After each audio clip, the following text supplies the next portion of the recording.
New tonight, domestic violence and sexual assault service providers are warning the federal government now has strict rules on who they're allowed to help if they accept the grant funding they so often rely on.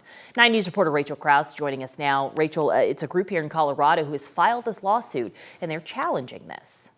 Yeah, the Colorado Coalition Against Sexual Assault is one of many nonprofits suing the Trump administration. They say in order to accept the grant funding that they need, they're being forced to choose, accept the conditions and fundamentally change their programming, or decline and possibly stop the services that are helping survivors.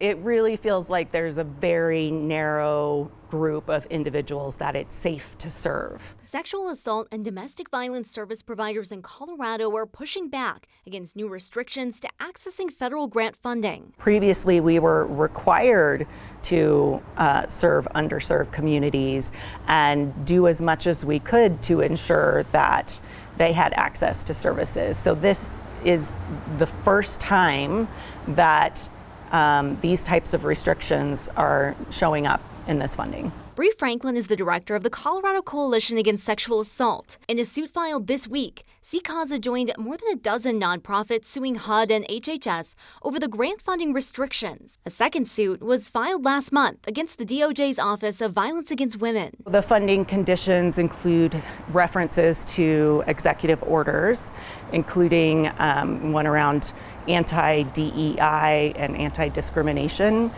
and they're pretty broad. Depending on the application, you'll now find warnings against using grant funds for things like promoting gender ideology, prioritizing illegal aliens over U.S. citizens, or framing sexual assault as a systemic social justice issue. It's very ideological in how they are trying to get us to frame, not only do our work, but frame our work. It's now, again, that tightrope of can we do this and how? So it has been incredibly challenging for us to look at other options. Becca Teal-Kreckler says at the Blue Bench, about 45% of their budget comes from federal funds. But now they're not applying for any HUD or OVW grants because of these restrictions. Challenging. It's hard to leave money on the table. It's hard to turn down opportunities that would allow us to continue to be providing these services. Franklin says providers need to be able to serve survivors, all of them. That's why they joined these lawsuits, in hopes of removing these roadblocks. Of course, the hope is that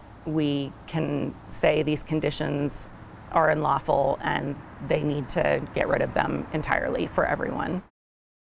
Here in Colorado, voters last year approved Prop KK, a 6.5% excise tax on the manufacturing of guns and ammo.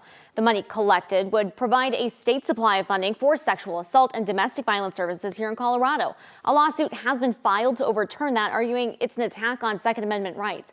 KUSA says even if they win that suit, it'll likely be 2027 before providers in Colorado see any of those funds. Rachel Krause, 9 News. Yeah, when you hear Blue Bench say 45% comes from federal grants, I mean, would they even be able to exist with these cuts? Yeah, they say those funds are absolutely critical. And for other organizations around the state, it's an even higher percentage. Those federal funds are really critical to being able to offer rape crisis and domestic violence services. All right, we'll have to watch and see what happens with this lawsuit. Rachel, thank you.